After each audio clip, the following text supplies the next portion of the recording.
Hoy mga kachismis! May kwento ako sa inyo na siguradong makakapagpainit ng dugo nyo at makakapagpakulo ng kape nyo sa umaga. Ito yung tipo ng kwento na mapapaisip ka talaga kung sino ba talaga ang tunay na kaibigan at sino ang nagpapanggap lang. Ready na ba kayo? Sige, simulan na natin.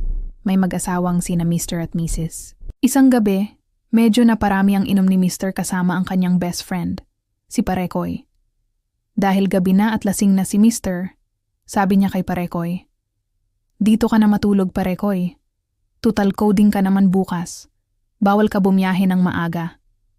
Pumayag naman si Parekoy. Ang hindi alam ni Mr., hindi lang pala plaka ng sasakyan ang may coding, pati pala ang relasyon nila. Nakatulog na si Mr. sa sobrang kalasingan. Hilik na abot hanggang kabilang kanto. Si Mrs. naman, naiinis at bad trip sa asawa niya. Alam mo na, yung pagkairita na hindi mo na alam kung saan mo ibubunton.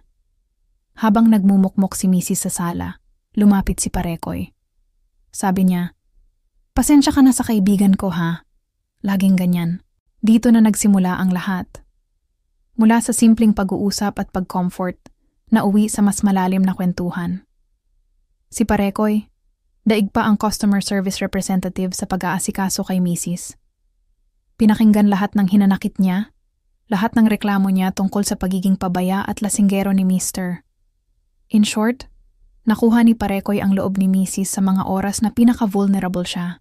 Habang si Mr. ay himbing na himbing sa pagtulog, panaginip ang mga anghel, hindi niya alam na sa kabilang kwarto, may ibang serbisyo na nangyayari. Si Mrs. na kanina ay bad trip, biglang naging solve na solve. Napalitan ng ngiti ang simangot niya.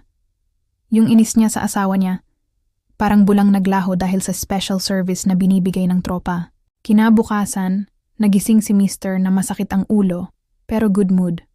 Sabi niya, "Salamat Parekoy sa pagstay. Buti na lang coding ka." Ngumiti lang si Parekoy at sinabing, "Walang problema, basta para sa'yo." Sabay kindat kay Mrs. na abot tenga ang ngiti. Ang tanong, hanggang kailan kaya magpapatuloy ang ganitong coding scheme sa bahay nila? Paano kung malaman ni Mr. na hindi lang plaka ng kotse ang dahilan ng pagstay ni Parekoy? Nako, mukhang mas matindi pa sa traffic sa EDSA ang mangyayari. Nakakaloka, di ba?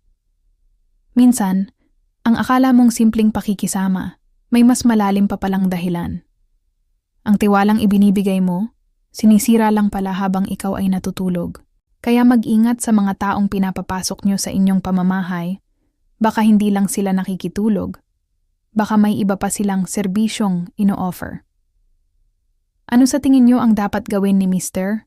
O dapat bang ituloy lang ni na Mrs. at Parekoy ang kanilang lihim na coding?